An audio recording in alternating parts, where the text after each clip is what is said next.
احمد صاحب بریلوی صاحب کی جس عبارت کے اوپر ہم نے گرفت کی ہے مسئلہ 71B میں یا ریسرچ پیپر اندھا دھند پیروی کا انجام، اس میں الفاظ ہیں کہ اللہ تعالیٰ نے حکم دیا شمالی ہوا کو چلنے کا کہ کافروں کے اوپر چلے غزوہ خندق کے موقع پر، تو اس نے آگے سے انکار کر دیا۔ ہمارے نزدیک یہ جو کلمہ ہے یہ کلمات کفر ہے، کیونکہ اللہ تعالیٰ کی حکم عدولی صرف جن اور انسان کر سکتے ہیں، باقی کوئی مخلوق نہیں کر سکتی، نہ فرشتہ، نہ کوئی سورج چاند ستارے جن کو اللہ نے حکم دیا ہو۔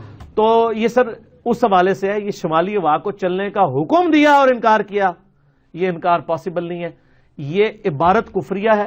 قائل کی بات یہ ہے کہ ہو سکتا ہے انہوں نے مرنے سے پہلے توبہ کر لی ہو، آپ بھی توبہ کر لیں، ٹھیک ہو۔ یہ دو چیزوں کو کمپیئر نہ کریں اپنے بابوں کو بچاتے بچاتے۔ میں پھر وہی بات کروں گا، لوگ تو اپنی اولاد کے برے کرتوتوں کی وجہ سے بےچارے کسی کو منہ دکھانے کے قابل نہیں رہتے، اور ہمارے یہ فرقوں کے جو علماء ہیں یہ اپنے بزرگوں کے کاموں کی وجہ سے کسی کو منہ دکھانے کے قابل نہیں رہے۔ بسم اللہ الرحمن الرحیم۔ السلام علیکم دوستو، جس انداز سے اس نے بات کی ہے بہت ہی گھٹیا انداز، کہ کچھ لوگ اپنے بیٹوں کے کرتوتوں کی وجہ سے منہ دکھانے کے لائق نہیں ہوتے، اور یہ لوگ اپنے بزرگوں کی وجہ سے منہ دکھانے کے لائق نہیں، نعوذ باللہ من ذالک۔ یہ جو واقعہ اس نے بیان کیا ہے، جس پر اس نے کفر کا فتویٰ بھی لگایا ہے، کیا یہ اعلیٰ حضرت رحمۃ اللہ علیہ نے خود اپنی طرف سے گھڑا ہے یا یہ کتابوں میں موجود ہے؟ اگر یہ کتابوں میں موجود ہے، کسی صحابی نے سنایا ہوگا، پھر آگے کسی تابعی نے سنایا، پھر آگے محدثین اور مفسرین نے اس کو لکھا، تو اگر ساری محدثین، مفسرین، صحابی جنہوں نے یہ واقعہ بیان کیا اگر وہ کافر نہیں ہیں، تو مولانا احمد رضا خان رحمۃ اللہ علیہ کیسے کافر ہوئے؟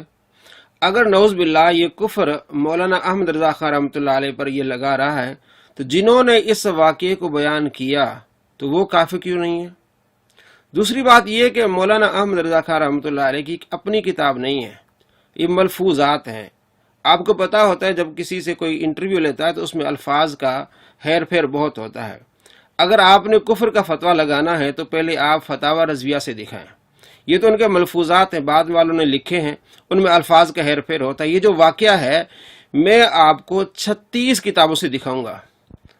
اگر مولانا احمد رضا خان رحمۃ اللہ علیہ پر یہ کفر کا فتویٰ لگتا ہے تو ان 36 کتابوں کے مصنفین پر بھی لگے گا، جن میں امام ترمذی بھی ہیں، جن میں اکرمہ تابعی بھی ہیں، جن میں صحابی حضرت عبداللہ بن عباس رضی اللہ تعالیٰ عنہما بھی ہے۔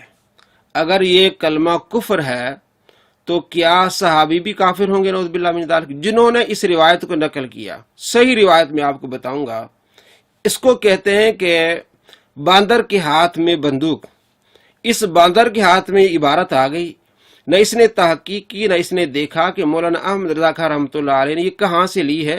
اگر یہ میں فتویٰ لگا رہا ہوں تو یہ فتویٰ کہاں تک جائے گا اور حقیقت حال کیا ہے وہ بھی اس نے نہیں دیکھی۔ یا تو یہ بندہ جاہل ہے اور یا اس کے دل میں بغض ہے، اور میرے نزدیک دونوں چیزیں ہیں، جاہل بھی ہے، اس نے تمام عبارات کو نہیں دیکھا، اور اس کے دل میں بغض بھی ہے۔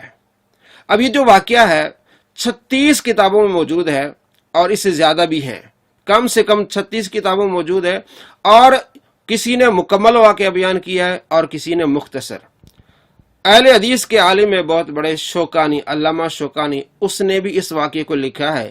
اگر وہ کافر نہیں ہوتے اس کا اس نے ذکر کیوں نہیں کیا؟ علامہ جلال الدین سیوطی رحمۃ اللہ علیہ نے اس کو لکھا ہے، ابن کثیر نے اس کو لکھا ہے، ابن جریر نے اس کو لکھا ہے، علامہ زرقانی نے اس کو لکھا ہے۔ اگر یہ کافر نہیں ہوتے تو مولانا احمد رضا خان رحمۃ اللہ علیہ کافر کیسے ہوتے ہیں؟ اگر مولانا احمد رضا خان رحمۃ اللہ علیہ پر کفر کا یہ فتویٰ لگتا ہے تو ان پر کیوں نہیں لگے گا؟ آئیے وہ حوالے میں آپ کو دکھاتا ہوں۔ دوستو آپ دیکھ رہے ہیں یہ مکتبہ شاملہ ہے، اور یہ واقعہ 36 کتابوں میں موجود ہے۔ النتائج نیچے آپ دیکھیں گے 36 نمبر لکھا ہوا ہے کہ یہ واقعہ جو اعلیٰ حضرت نے بیان کیا ہے یہ 36 کتابوں میں موجود ہے۔ اگر یہ فتویٰ اس عبارت کے لحاظ سے اعلیٰ رحمۃ اللہ علیہ پر لگتا ہے تو ان 36 مصنفین پر بھی لگے گا۔ سب سے پہلے تفسیر طبری، امام محمد بن جریر طبری رحمۃ اللہ علیہ نے اس واقعے کو لکھا ہے جلد نمبر 20 اور صفحہ نمبر 412 میں۔ نمبر 2 حوالہ تفسیر طبری، جلد نمبر 19 صفحہ نمبر 25۔ نمبر 3 حوالہ تفسیر ابن ابی حاتم رحمۃ اللہ علیہ 17601 نمبر پر لکھتے ہیں، عبداللہ بن عباس رضی اللہ تعالیٰ عنہما یہ بیان کرتے ہیں کہ جب احزاب کی رات آئی تو باد صبا باد شمال کی طرف گئی اور اس نے کہا چلیں اللہ اس کے رسول کی مدد کرتے ہیں، تو اس نے انکار کیا تو اللہ تبارک و تعالی نے اس پر غضب فرمایا اور اسے بانجھ بنا دیا۔ تفسیر ابن ابی حاتم جلد نمبر 9 اور صفحہ نمبر 3117۔ اگر یہ فتویٰ اعلیٰ پر لگتا ہے، ان کی عبارت پر لگتا ہے، تو یہ امام ابن ابی حاتم پر بھی لگتا ہے۔ حوالہ نمبر 4 تفسیر سالبی، انہوں نے بھی اس واقعے کو بیان کیا ہے۔ حوالہ نمبر 5 تفسیر بغوی، امام بغوی، ان کی بھی کتاب ہے، جلد نمبر 3 صفحہ نمبر 611 پہ لکھا ہے اس حوالے کو۔ آگے تفسیر بغوی میں بھی موجود ہے، آگے جلد نمبر 6 صفحہ نمبر 321 میں بھی اس واقعے کو بیان کیا ہے۔ حوالہ نمبر 7 تفسیر خازن، اس میں بھی یہ واقعہ موجود ہے۔ حوالہ نمبر 8 تفسیر ابن کثیر، امام ابن کثیر نے بھی اس واقعے کو لکھا ہے۔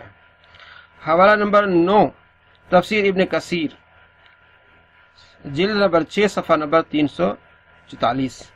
حوالہ نمبر 10 اللباب فی علوم الکتاب، انہوں نے بھی اس واقعے کو لکھا ہے۔ حوالہ نمبر 11 الدر المنصور فی تفسیر بالمعصور، امام جلال الدین سیوطی رحمۃ اللہ علیہ کی کتاب ہے، اور یہ لکھتے ہیں کہ اس ہوا نے انکار کیا، اللہ نے ان پر غضب فرمایا اور اسے بانجھ بنا دیا۔ امام جلال الدین سیوطی رحمۃ اللہ علیہ بھی اسی واقعے کو لکھتے ہیں۔ اگر امام جلال الدین سیوطی اس عبارت کی وجہ سے کافر نہیں ہے تو اعلیٰ حضرت بھی کافر نہیں ہے۔ آگے حوالہ نمبر 12، اس میں بھی یہ واقعہ موجود ہے۔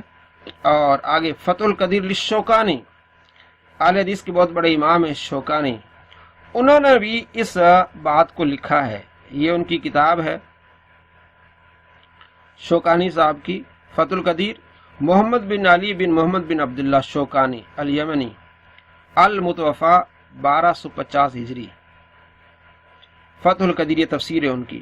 انہوں نے بھی کہا فغاضب اللہ علیہ، جب باد شمال نے انکار کیا تو اللہ نے اس پر غضب کیا، وجعل عقیمہ، اللہ نے اس کو بانجھ بنا دیا۔ عبداللہ بن مسعود رضی اللہ تعالیٰ عنہ سے روایت ہے کہ باد صبا شمال کی طرف آئی اور اس نے کہا چلیں اللہ اس کے رسول کی مدد کرتے ہیں، تو اس نے انکار کر دیا، اللہ تبارک و تعالی نے غضب فرمایا اور اسے بانجھ بنا دیا۔ یہ دیکھیں جی، آگے حوالہ نمبر ہے